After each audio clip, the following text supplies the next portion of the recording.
So this is the new kind of mystery show from Vince Gilligan, of course, creator of Breaking Bad and Better Call Saul, on Apple TV Plus. This show's been really kept under wraps. It's been very mysterious. Like, you watch a trailer, you don't really know what it's about. It stars Ray Seahorn, who she was, of course, one of the leads in Better Call Saul. She played Kim Wexler in that great role and performances across 6 seasons.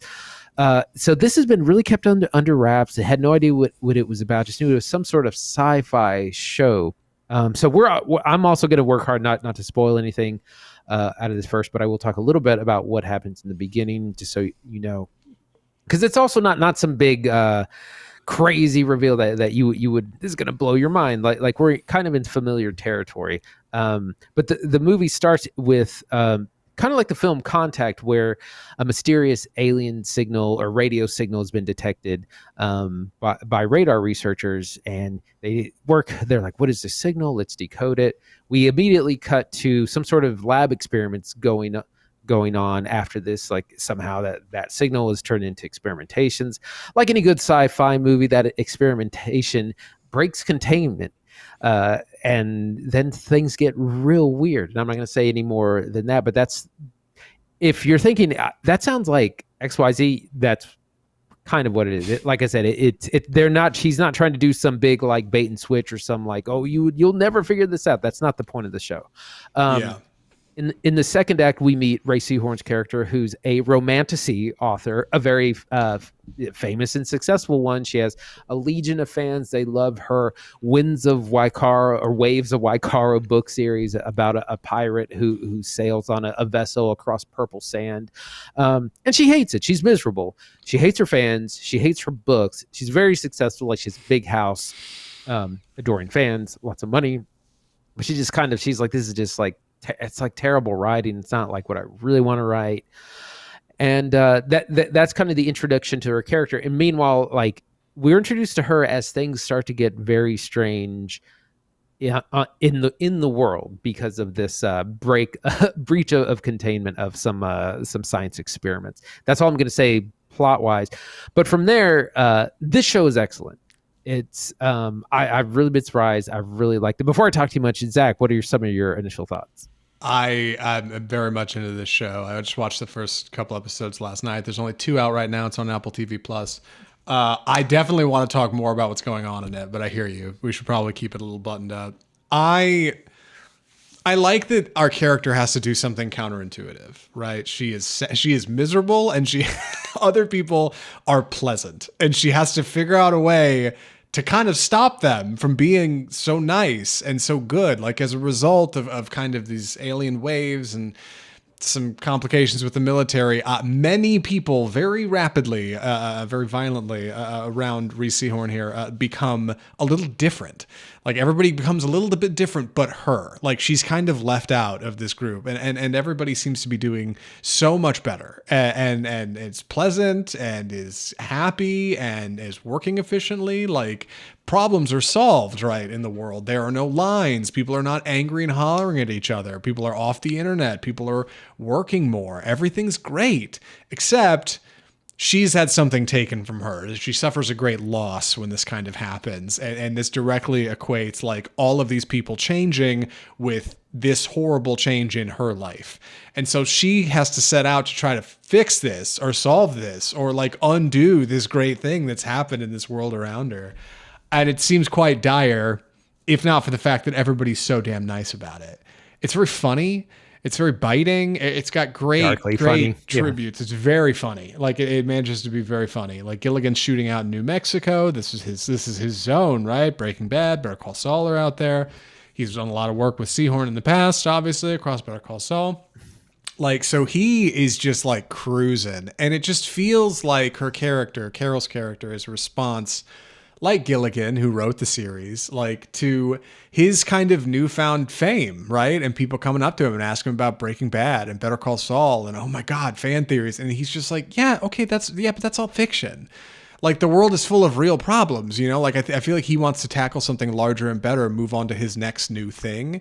And this is what Carol is suffering when suddenly everybody around her starts acting different and becomes different, but not really different, you know? and it just manages to be in this place of like abstract absurdity that's delightful and telling. I feel like it talks about, dude, capitalism. I feel like it talks about how we treat one another, like how we grow distant. Like all of this is a metaphor for larger themes that I'm really looking forward to exploring.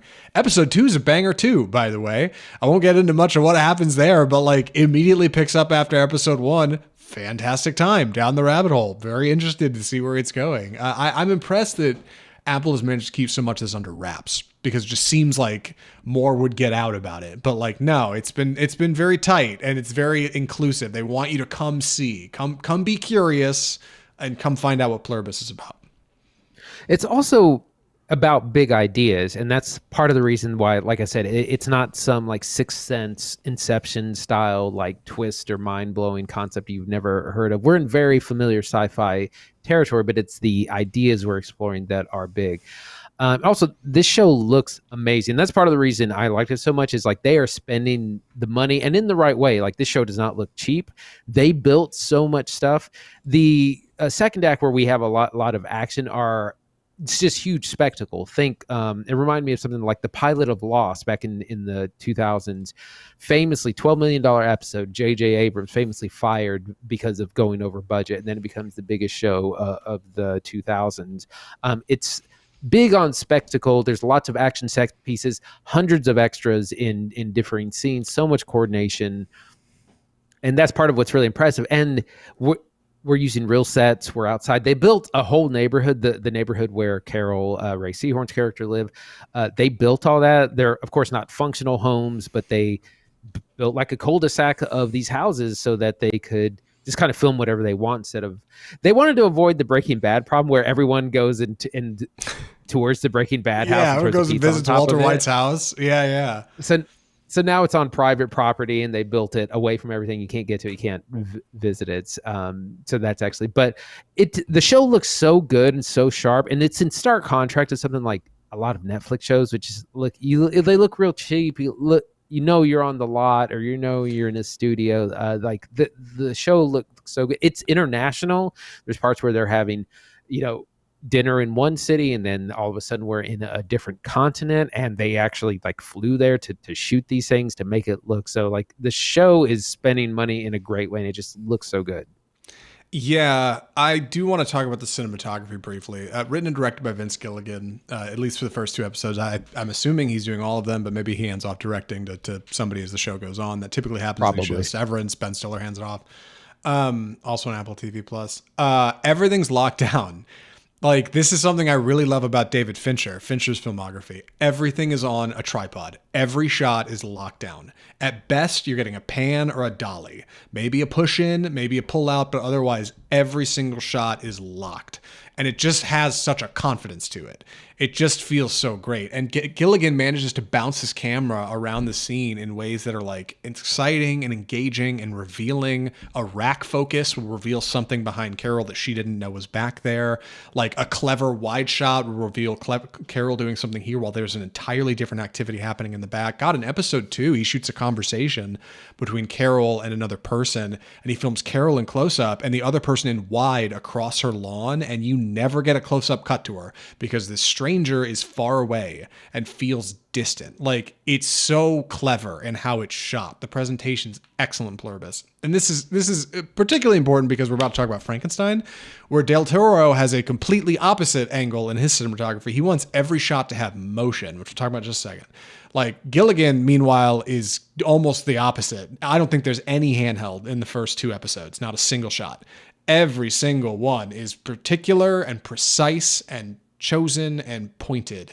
And that feels so perfect for this show because so many of these characters are now suffering this sort of shared affliction where they're on all the time. They're 100% and their hearts are beating fast like rabbits and they're happy to be there. And so, like, just like in the same efficient way many of our characters move about the world, like our cinematography moves about the world, our storytelling is sharp. Gilligan has not lost a step. Like, it's very impressive. It's a very impressive first couple episodes. Great pilot. Emmy talk? Does it even go up for Emmys this year? Or is it like next year? How does these? I'm not sure where the cutoff I'm not sure where the cutoff is. Probably though. But I did want to mention that there's a lot of airplanes in this, and again, that you can tell where they're spending the money because they have built some facades, but some they're renting planes. They're renting like 747s and stuff. Not mostly on the ground, but it's so practical. And I was like, must have been so expensive to shoot. I read that it's about they're spending 15 million an episode, so that's like Game of Thrones money. Dude. And it shows, and it looks amazing, and it enhances the storytelling. Episode 1 is all you'll need. Like if that doesn't hook you, I don't know what will. Yeah, and it's stunning because I just thought, like, I watched episode 1 and thought, well, episode 2 will really hit the brakes. Like, episode 1's the pilot. It's got to be big. Almost every show pumps the brakes after the pilot. Not really, honestly. Like, it's a great time through episode 2, too. So, yeah, would recommend. If you get the chance to sit down and watch both of them, check them out. Do we need recommendation? I guess if we're talking about it, we recommend it, right? I mean, that's kind of what we're doing here. TV Corner's selective. It's not. we pick TV Corner. We like TV Corner. Officially, highly recommend. Interesting sci-fi concept, familiar territory, but really interesting ideas. Episode 1's the action. Episode 2 introduces more of our big ideas that we're going to be exploring over the course of the show.